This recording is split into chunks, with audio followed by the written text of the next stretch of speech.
there was a piece that we sold from this late series, actually just a matter of a few weeks ago in America, where there's in my limited experience, there's a very receptive audience for these later works, and it was simply called Joyful, and I think that really conveys it's unapologetic, but it's really interesting and nice to read about her work and research it and find out that these aren't just sort of pretty pictures and nice arrangements of colors. You know, there is you know, a systemic approach to the compositions that's, you know, a residue from the work that she was doing in the 80s.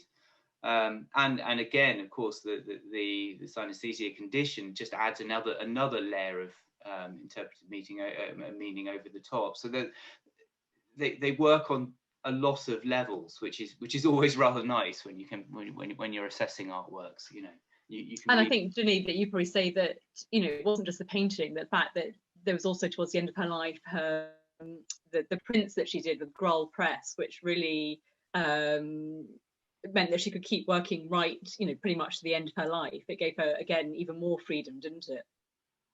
Yeah, no, it without that relationship with the Grohl Press, she probably wouldn't have been able to progress the work in the way that she did. But yeah, no, it enabled her to make lots of layers by capturing, you know, individual brushstrokes or gestures. The brushstroke became like a word or a letter for her. It was part of her literary language, and she could assemble these brushstrokes on different films.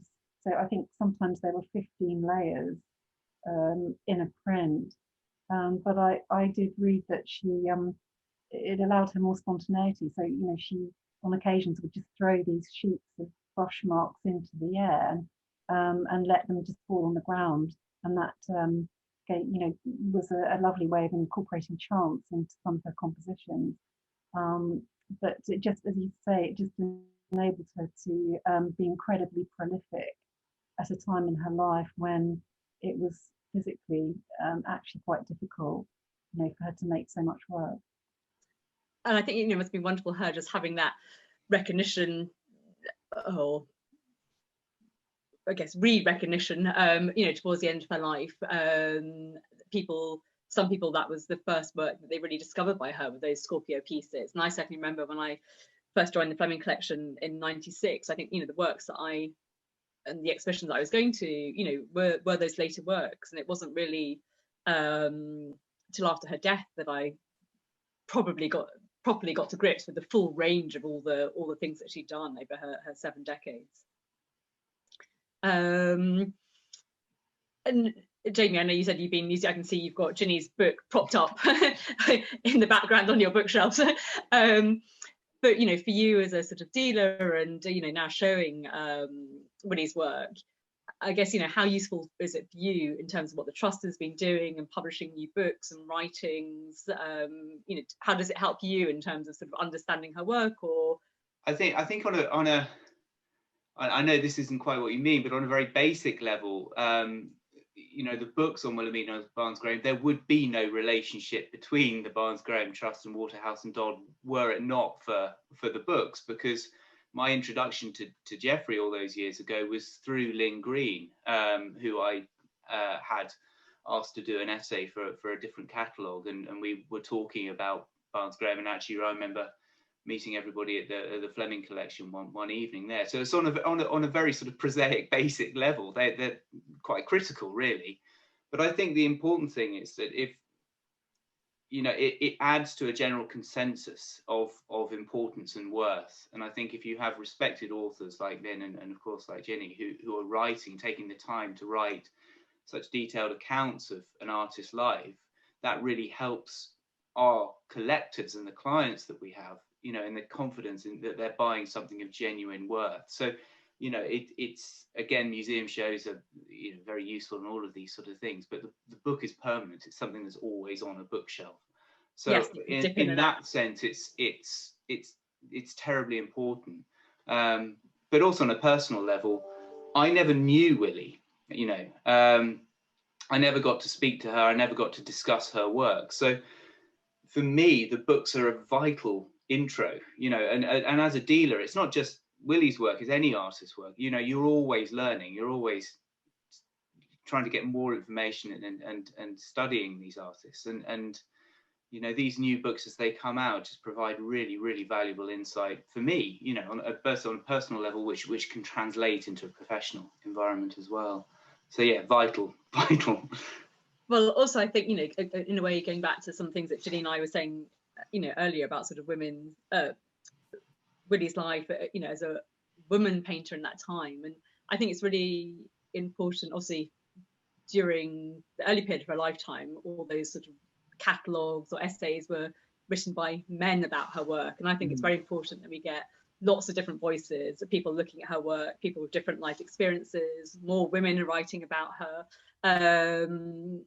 because I think, you know, everyone comes with a different understanding about what her difficulties might have been or the prejudices. And you know, I love being a trustee of her work. There's still such, I think, a wealth of material, a wealth of work that hasn't been shown. You know, that sort of 7 decades of work, she really was prolific. And every time I go up to the trust, I have to let sort of Rob and Cassia let me down into the storeroom so I can have a little look and rummage. Because I think there's still so much really to be discovered and written, and different viewpoints of her work. I don't know what you find, Ginny. I mean, I think you did an amazing job just trying to condense it into such a comprehensive volume. And of course, you know, there's Lynn Green's sort of wonderful monograph as well. But I think, you know, I always find when I kind of read it, there's other bits I want to know more, and kind of new ideas or new books or new projects. I don't know how you felt, Ginny, when you were approaching this. Yeah, no, obviously in some ways it was very frustrating, you know, writing a slim volume, as well as being rewarding, you know, being able to synthesize and just introduce the artist and address some of the tricky issues in the career, you know, things that have been questioned, or you know, address the reputation issue, which I felt was really important. I mean, I studied the 1930s to 1950s British art as a student. You know, my PhD is on that period, and I remember seeing the you know, office, the Central Office for Information photograph of Willie in the studio with all of the male artists, and I was always really intrigued. Who was this enigmatic young woman who was in sort of thick of the avant-garde kind of moment? And so it's been great for me to be able to, you know, work on this project. It's been very pleasurable to be able to write her story and, you know, introduce themes and ideas that other people might pick up. Rob, I don't know if I should bring you back onto the camera now at this stage as well. And I should say that Rob, in the trust office, we were discussing what painting he should have behind him at the easel. So that painting very appropriately is called Zoom. And I do say, I think, you know, Willie would have had a field day if she was still alive, living through COVID. I'm sure it would have been so much of her work about sort of division, or you can see some mutations, all sorts of things that you can read into the work with our kind of current eyes. Rob, I don't know if you had any questions you wanted to ask ours or Jenny, or any questions that had come in that you'd like to start us off with. There's a couple that have come in, and I'll just remind everyone in the audience, if you have any questions at this point, now's the time to fire them away. But we have had a couple. One, someone was asking about whether Willie had any close connections with other Scottish artists, such as Joan Erdely. My general feeling is not that much, but I don't know, maybe Selina, while you're at the Fleming, are we aware of her being particularly close to any Scottish artists? Well, I guess sort of Margaret, I mean, not older ones, but artists of her generation. So obviously people like Margaret Mellis, who again came down to St Ives. William Gere, I suppose. And yeah, so lots of, but I guess in terms of the female artists, I would say it'd probably be more Margaret Mellis in terms of that circle. But yes, no, she had great friends with lots of the her contemporaries, and there are wonderful photos of her with, oh, I don't know, everyone from Dennis Peplow, and you know, I think it was a really rich time. She had quite a long time at Edinburgh College of Art because of her periods of bad health. So she, you know, she met a lot of the artists along, you know, that she was studying alongside. But I don't think, as far as I know, she didn't come across sort of Eardley at all. No, my sense is that apart from Melis and Gia, who she was at college with, obviously she mixed within a huge artistic sort of milieu in St Ives. But I think when she came in, you know, from the 60s onwards, when she was coming back to Scotland, she perhaps kept herself more to herself and wasn't really kind of socializing and mixing with large. And I guess the periods of London with sort of Cahoon and McBride, you know, their links with Cahoon and McBride, and, you know, artists, you know, that sort of generation of Scottish artists who had come down to London, that she was in touch with. So yeah, Cahoon and McBride, she was definitely friendly with. Now, someone's just had a question here about whether we think there'll ever be a solo show for Willie at the Tate. And I think, I mean, that's a tricky question. I mean, I think she did have a couple of so small solo shows at Tate St Ives while she was alive. In fact, there's one on, I think, just after she died. But hopefully in the future, I would say yes, there will be. But perhaps, I don't know, Ginny, have you got any thoughts on that, or Celine, or anyone? I mean, I don't know. As you say, Tate St Ives did give her a couple of solo shows. I guess that was like 15 years ago now. Is that? Yeah. But I mean, I think that was very important because, of course, she wasn't really very well represented in the defining exhibition of 1985 that was held at the then Tate Gallery in London. So I think it was quite right that you know, Tate St Ives redressed that in the following decades. But we do now have a very talented and sort of visionary director at Tate Modern, Frances Morris, who's proactively promoting women artists. So and also there is a female director at Tate St Ives. So who knows? And I think, you know, there is a great, quite rightly, you know, interest in, you know, re-looking at and telling the stories of women artists of all centuries. So hopefully there will be many more solo exhibitions of Willie all around the country, and Rob and I are setting ourselves tasks of looking for international exhibitions, and, you know, as Jamie alluded to, the fact that there's real interest and lots of sales to America, that you know, her work should really be known better internationally. I think, just if I may, that one of the interesting things about America is they're less, again, this is a terrible generalization, but they're less fixated on artists fitting into some neat slot. You know, she isn't a modern British artist. She isn't an abstract painter. She isn't a contemporary art. You know, she's just a good artist. And I think in America, there's a general acceptance to roll with it a little bit. You know, if the images are good, if the paintings are good, let's do a show, sort of thing. Whereas I think you're always battling against categorizations in the UK, but you would know far more about that than I would, you know. But it certainly happens with regards to the commercial aspect of things. One of the issues is the pigeonholing of Willie's work. Where does it fall? And in America, you just don't really have those same questions. I've got another question. Now, Selina, maybe you might be able to help with this one. I'm not sure what the answer is. Someone asks, Willie's very distinctive 6-line paintings of the waves on the sea are used in our logo. And someone's interested about why we chose that as our logo. But I think that certainly before. So actually, that predates me becoming a trustee. I think that was a conversation between past trustees and our past chair, Geoffrey Bertram, who was Willie's dealer for many years, and talking to designers. It lends itself very well to a kind of graphic, you know, graphic design.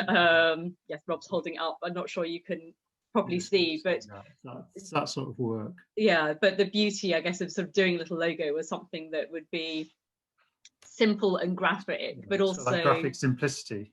But also was instantly recognisable as a work by Willie, and that I think was the one that was decided that would work the best in all mediums. It's a lovely work. I think that discipline she had from drawing and just being really simplifying, paring down. I mean, I love those works. I think it's there's so much you can talk about her work, but those drawings are very different from the paintings, but equally fantastic works.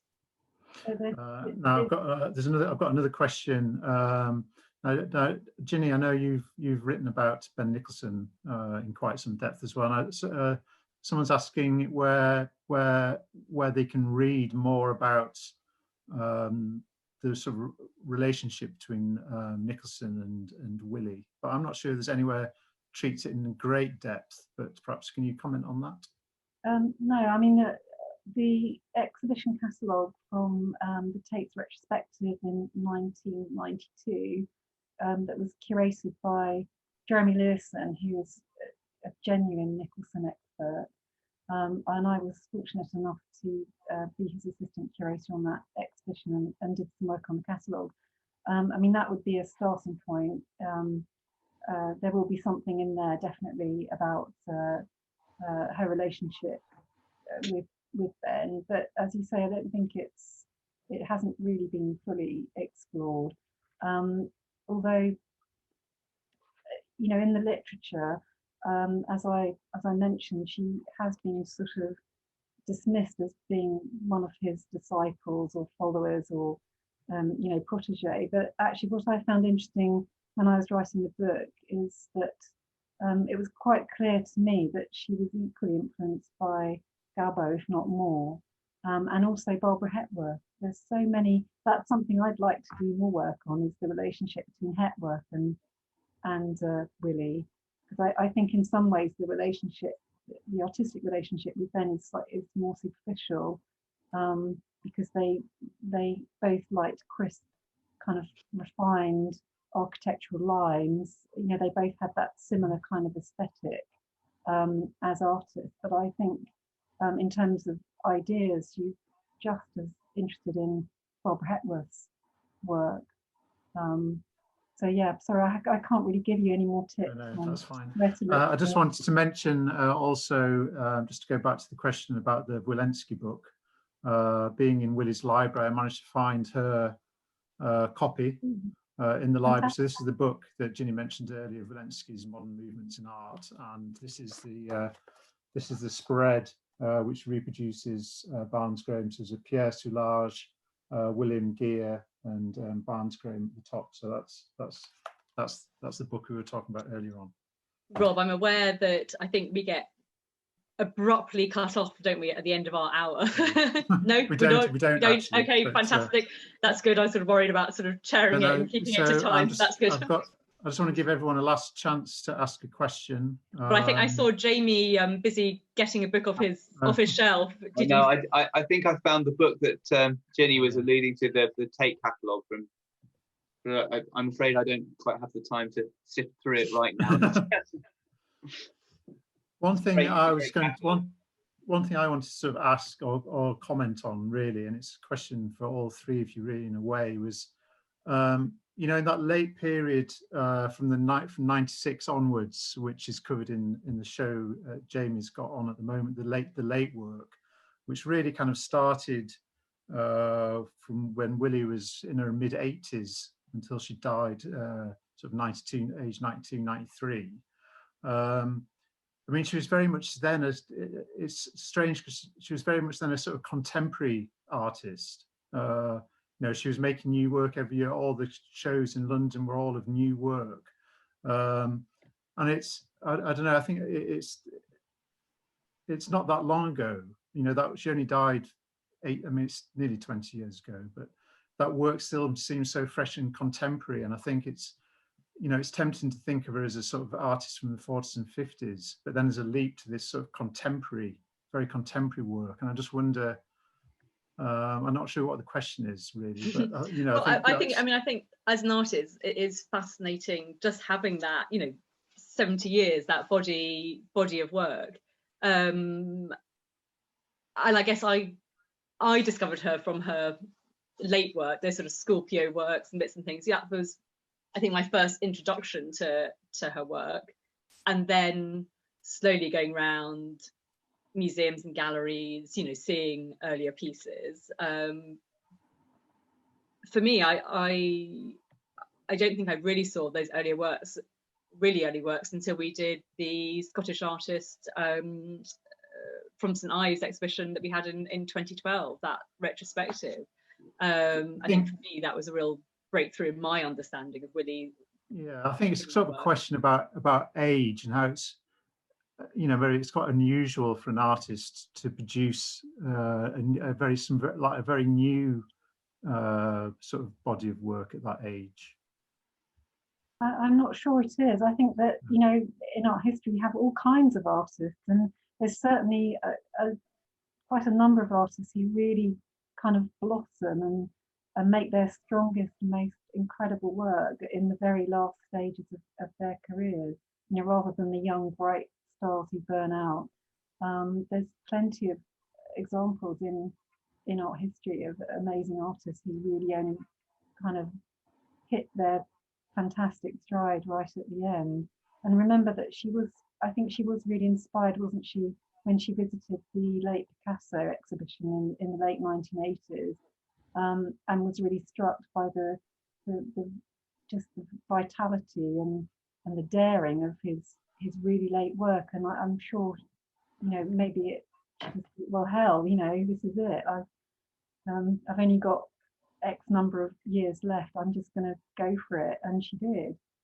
I think it's also a question of how artists view their own work and their own development, because it doesn't really matter if an artist has had a 60 or 70 year career. They are to themselves a contemporary artist. I remember talking at length with Trevor Bell about this, who we represented for many years, and he was endlessly frustrated that people were fixated on him as a St Ives artist. Well, he only lived in St Ives for 4 or 5 years, you know. And for him, it was almost juvenilia. This is something that happened way back in the distant past, and what's important is what's going on now. So I tend to see those later works as contemporary statements, not as some sort of slightly sort of categorized sort of modern British type of thing. And again, going back to the way these works are perceived in America, they're quite happy with that fluidity of period, if you like, you know. And we show them occasionally with people like Sol LeWitt's late works, which have a similar move towards a more gestural approach. They work brilliantly in that kind of context, I think. So, you know, they also make complete sense in relation to all the work she's made before. And I hopefully in the book that becomes clear to the reader, that although, you know, she went through lots of different experiments and different, you know, styles, and she was switching between naturalism and abstraction. And when you look at the late work and you look at what's gone before, it's so clear that they, you know, of course they were going to happen based on what she'd done before. Yeah, I love they're so, I don't know, they feel just very kind of strong and joyful, and you feel that she's really a confident artist in her, you know, stride. I mean, they're not fun dabblings or anything, you know, she's absolutely passionate about doing them. And I think you're right, Jamie, she definitely wanted them to be seen. She wasn't trying to look back at her earlier works, you know, she was very much, you know, she was still producing as a painter and wanted to show, like all artists, her new work and recent work. And I think that's one of the other key reasons why the books, Ginny's book, is so important, is because if you have somebody who's fixated on the value of one particular aspect of her career or any artist's career, if they're prepared to engage with a book and just see how those ideas had developed and evolved over time, they're going to see that any artist, of Willie in particular here, there's nothing it's a process of evolution. You know, it's not a diminishing from some point way off in the distance. You know, so it's a constant regeneration of ideas and fresh impetus, and I think that's what's very important about the books, because it allows, particularly with a slim volume like Ginny's, very quickly it allows you to understand that each aspect of her work has an equal merit to it, and it's about how much you as a consumer, if you like, invested in those periods. If you open your mind, you learn so much more about these things. Okay. Well, I don't think keep talking all night, but yeah. Well, I don't think we haven't got any more questions coming in. I'll just double check. We haven't got any more questions coming in. So before I thank everyone, I just like to urge everyone watching, or remind everyone who's watching, you can visit to find out more about the Trust and Willie. There's our own website, which is a deep resource of information and images and updates about what we're doing. We're very active on social media, so our Instagram, Twitter and Facebook accounts are always having new stuff put on them. If you go to the website, you can also sign up to our quarterly newsletter, and as I mentioned before, we've now got a YouTube channel, so there's plenty of places to go to online to find out more about Willie. So before we go, I'd just like to thank Selina, Ginny and Jamie for the time and for the fascinating insights into Willie and her work and her life. And I'd also really like to thank my colleague Cassia, who's been behind the scenes making everything work and making sure it goes smoothly. So thanks to Cassia, and thanks to everyone for attending. Thank you very much.